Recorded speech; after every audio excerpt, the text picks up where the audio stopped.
Test the levels, we good? Everybody good? All right, well, welcome. First, I want to thank my colleagues who are here standing behind me. Thank the media for coming out today, and we'll go ahead and get started. So I am Vice President Councilman Carrico, represent District 4 here at the Jacksonville City Council. And 8 days ago, this body passed a historic piece of legislation, Ordinance 2025-0147, the Jacksonville Illegal Immigration Enforcement Act.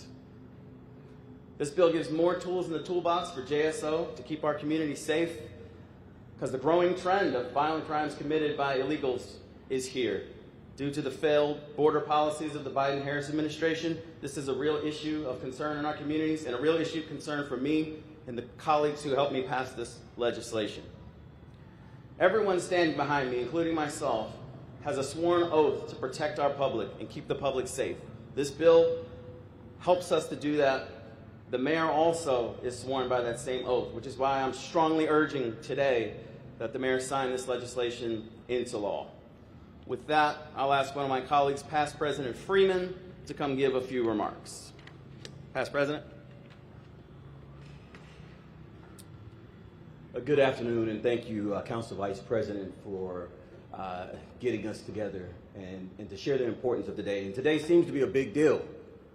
Obviously, immigration is one of the top issues that is facing our nation this day. And you see by 2 press conferences, it must be something of importance to Jacksonville as well. But let me be clear. This bill was not filed to hurt people. In fact, I see it as the opposite. It was filed to ensure that government fulfills its top priority, which is to keep its citizens safe. This legislation is in line with the mandate that voters placed on us as leaders in the last election cycle, where immigration was one of their top issues. President Trump was elected and has a mandate to seal the border. Governor DeSantis and the legislature, they followed suit. Jacksonville needs to follow suit and support the president and the governor, and let's give JSO, the men and women of integrity, who run to the fight, always run to the fight when many of us are running away, the tools that they need in order to keep the citizens, the hard-working, tax-paying citizens of Jacksonville, safe. I want to thank you for your time today, and I would like to call up Past President Ron Salem. Thank you, Past President Freeman. I do want to speak a bit to the opposition that has come out against this bill for the past 6 weeks. We've had radical leftists come out here to spread fear and intimidation and misinformation about what this bill does. You've heard about ICE sweeps at elementary schools.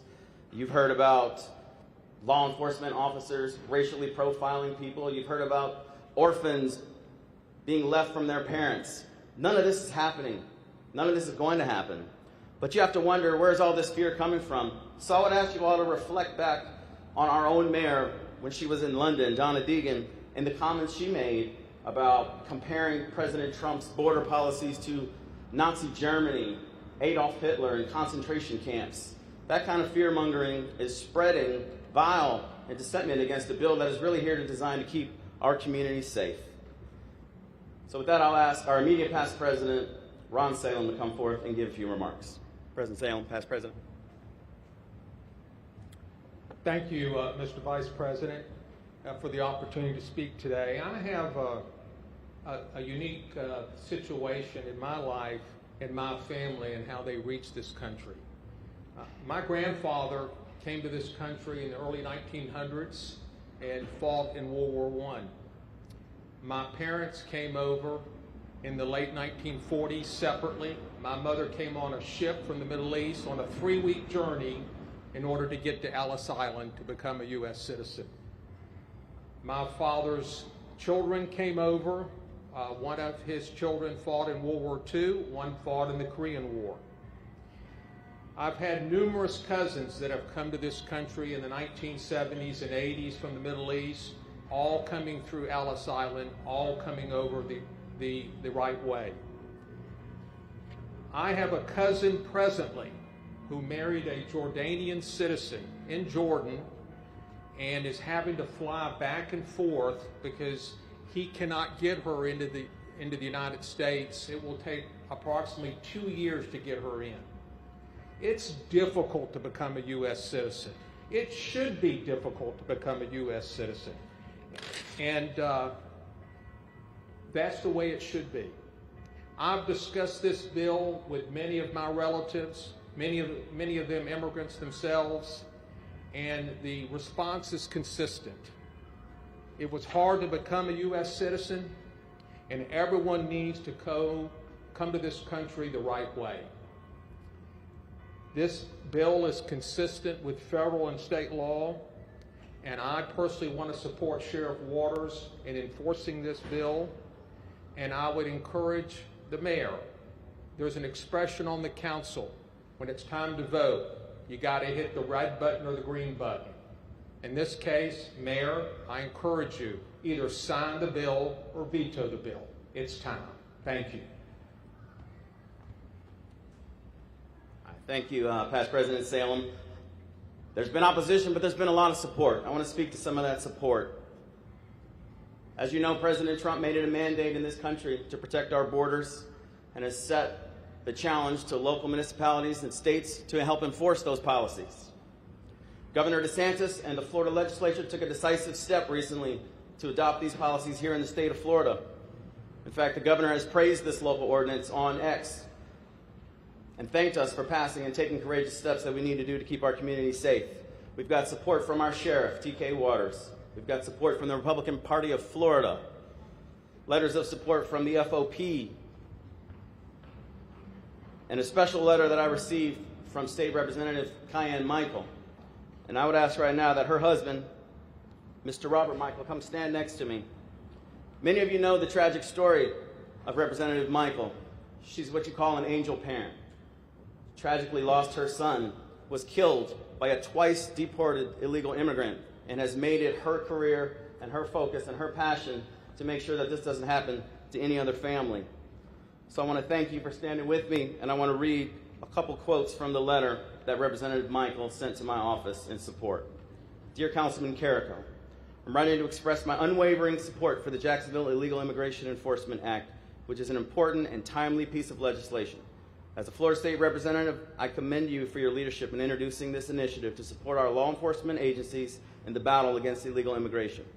This bill demonstrates a strong commitment to the safety, security of our community, and it aligns perfectly with the work we are doing at the state level to address the growing challenges of illegal immigration. She goes on to say that the Jacksonville Illegal Immigration Enforcement Act reinforces the commitment of both Jacksonville and Florida to enforce immigration laws and maintain public safety. With the support of Sheriff Waters, the Jacksonville Sheriff's Office, and other local law enforcement, this legislation will significantly contribute to the safety of our residents by addressing the presence of undocumented individuals in Duval County. So I thank her, and I thank everyone else who has supported this, and I go back to addressing why we came here, to urge our mayor, or to demand our mayor now, to sign this bill into law. Stop playing politics, and let's do what's right for the safety of our citizens. Thank you for standing with me. Thank everyone else for standing with me. I'll take a few questions. I know you have somewhere else to go. Vice President Carrico. Yes, Mr. Stofan. We've heard some sort of general statements from the state's attorney general warning local officials that they need to stand up and do the right thing in these scenarios and support law enforcement's ability to enforce illegal immigration. Do you believe that the mayor risks suspension from office if he vetoes the bill? I stand on the principles of the bill to keep Jacksonville safe, supporting JSO. What the Attorney General does, he's got the power to do that. So you saw the letter, we all saw the letter. I think he made his case pretty strong that he supports the bill, and I also do and urge that the mayor signs it into law and not veto it. Mayor, if the mayor does veto it, what are the next steps for you? Do you see another plan in place? Plan B? Again, we support her signing the bill and not vetoing it. If it does, then it comes back to this council. We have a chance to override it, and we'll go back through the legislative process if that's what happens. Based on the vote on this legislation initially, it was 12 in support, which would be one shy of a veto override supermajority, assuming all council members are present. I mean, do you see an opportunity to sway one council member if this legislation is vetoed? I don't sway other council members, Mr. Stofan. I think you know that every council member has their own vote. If someone disagrees with the bill, but maybe they agree that this body is elected to represent the people the same way the mayor has and wants to stand by a decision this body has already made, then I would support them changing their vote and overriding a veto. But again, I guess we'll find out a little more about that at the press conference at 1 o'clock.